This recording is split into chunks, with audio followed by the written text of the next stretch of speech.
Coming up next on the Jeff Crilley Show, where is inflation headed and how can we best prepare for it? We'll talk to a world-renowned expert next.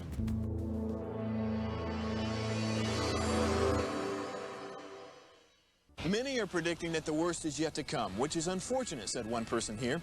Until now, they've enjoyed the reputation of being the nation's icebox. Watched a burglar in his home this morning by webcam. As a journalist of over 25 years, stories are what make my world turn. Reporting live from the Dallas newsroom tonight, Jeff Crilley, Fox 4 News. But in 2008, I took the jump from my familiar life and started a PR firm from my home. We're talking about anyone with a camcorder like the one I'm using becomes a television network. We started slowly growing the company, and we now have over 100 clients, and we've branched into the world of live digital broadcasting. I now own 8 different TV studios and have a huge team, and the stories that I now get to share are sometimes the most important of my life. Life has a funny way of coming around full circle. This is the Jeff Crilley Show. Well, we just got finished with the Thanksgiving weekend, and if you were preparing that feast and went to the grocery store, you got a little sticker shock because just about everything has gone up. To talk about inflation today, Charan. He is a global business advisor, author, speaker. Thanks for coming on the show. Thank you, Jeff. I'm honored to be here. Absolutely. Well, I want people to know more about your background because I wrote one book 20 years ago. It almost killed me. How many books have you written? I have written 35 books. 35 books. I don't think I've read 35 books. There you go. They are very practical for business people. My mission in life, what I write, what I talk, has to be useful to the practitioners. Yes. And you've sold 4 million copies? I have 4 million copies. My execution book was a New York Times bestseller list for 150 weeks. I have 4 bestsellers, and I write what is needed now and has a life for a long time. Yes, and I want to show your new book, and it's called Leading Through Inflation. Tell us about the book. This is the book that is how to cope with inflation, how to come out of it fighting fit and ready as the silver lining comes and take advantage of the change. It is how to do, what to do, and you can do it Monday morning. And you know a little something about this because you actually helped guide GE Yes. through the 80s. In the 80s, I'm 83 years of age, so I lived through it when the interest rates went up 21%. So they asked me to design a program called COIN, Coping with Information, and I talked to about 1,000 executives so that they go and execute it, practical, actionable, so that they can deploy it. And this way they were able to get cash out of the operations to fund going forward. Inflation is cash. Did you see this coming when the government was printing all that money during COVID? Did you see this coming? Yeah, I did. Having lived in the 80s, it became clear when you're printing so much money and you're giving it out for good reasons, COVID, and that the interest rates, real one, are 0 or below, people going to really grow the businesses, demand will be there, and they will make decisions that when you have almost 0 cost capital, you become profligate. And so I could see that too much being accumulated. At some point, it is going to change. Now, do you think the Fed was late to the game? Everybody knows it. They made a big mistake and said this thing is transitional. They did not see the fundamental forces. They were driving it, which is a lot of money in the hands of people. That was through monetary policy and fiscal policy. And that any external accident takes place, like the Russia and the Ukraine war, like the availability of supply chains, and like the energy prices changing overnight, all these things begin to complicate the issue. And do you see the Fed landing this plane smoothly, or is there going to be a bumpy? I think we should pay attention to Jay Powell. He's explicit that he would like to bring the inflation to 2%. Nobody believes that. He is saying clearly he's going to increase the Fed funds. People are speculating again, but he said that before. I want to go 0.75, 0.75. Some people are saying he may go to 0.50. All that is important to the stock market. The business people, the Main Street, have to go on the assumption 0.75, 0.75. So you get prepared for the downside. And you prepare that in a very simple, measurable ways. If you take 0.50, it's okay, you will benefit. But if you put 0.75 and you plan something and nothing will increase, you will be left behind. So segregate the Wall Street from Main Street. You work on Main Street, let the Wall Street people do whatever they normally do. And do you see a recession similar to the Great Recession? Now, a lot depends on what J. Powell says and does, and what happens in the flow of energy, cost and availability, food and supply chains. These things can change overnight because the Chinese economy is not in good shape either. So these factors are beyond the control of the Federal Reserve. And so therefore, I see very clearly what J. Powell has in mind. And he's explicit. He's saying that inflation will spread long term if people continue in their psychology that it will continue.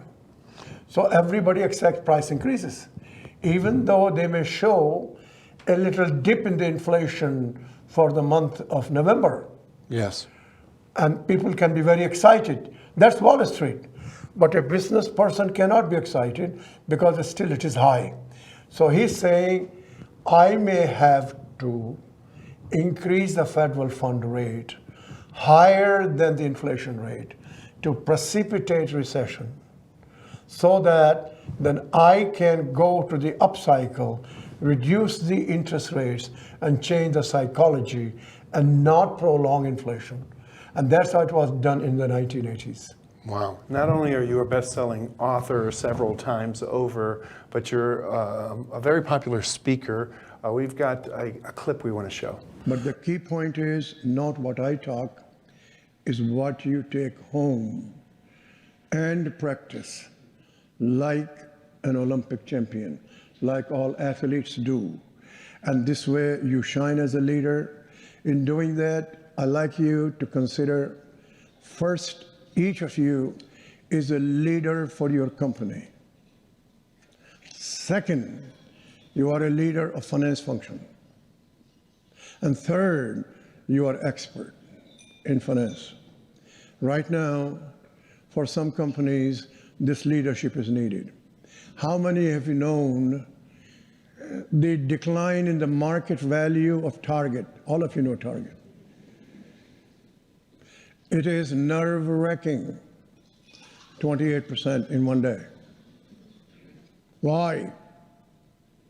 Price of oil gone up. Margin went to 5 points from 26.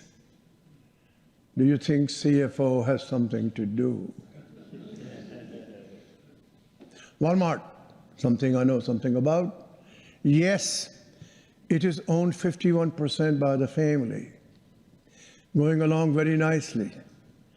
Doug McMillan put some money in the technology, announced it, told them the earnings will be a little lower. This is before inflation was recognized.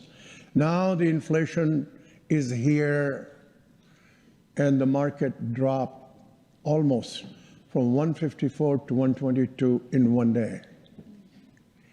Does that create some psychology? Does it create some difficulty of thinking in the employees? You are a leader for the company, the psychology.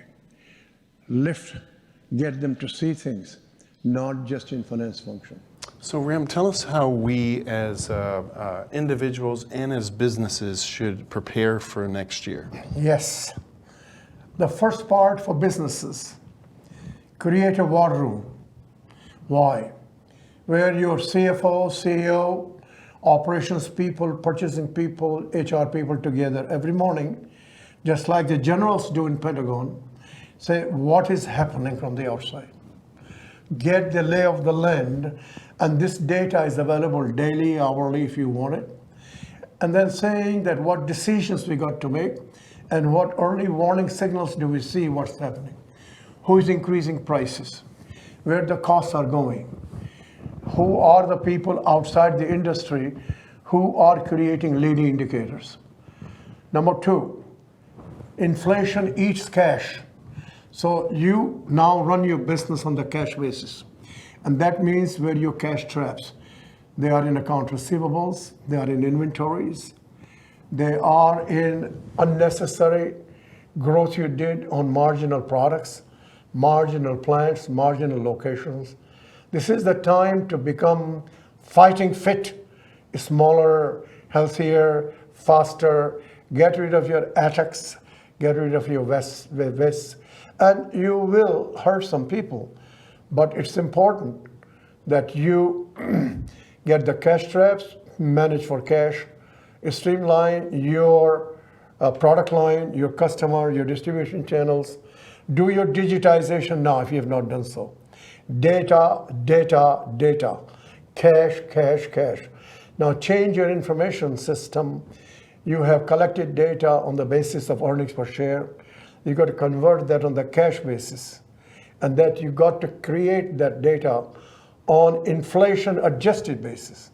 Otherwise it'll be misleading and your ability to measure will be faltering. Now the most important part is the communication. That employees, a lot of fake news, a lot of exaggeration.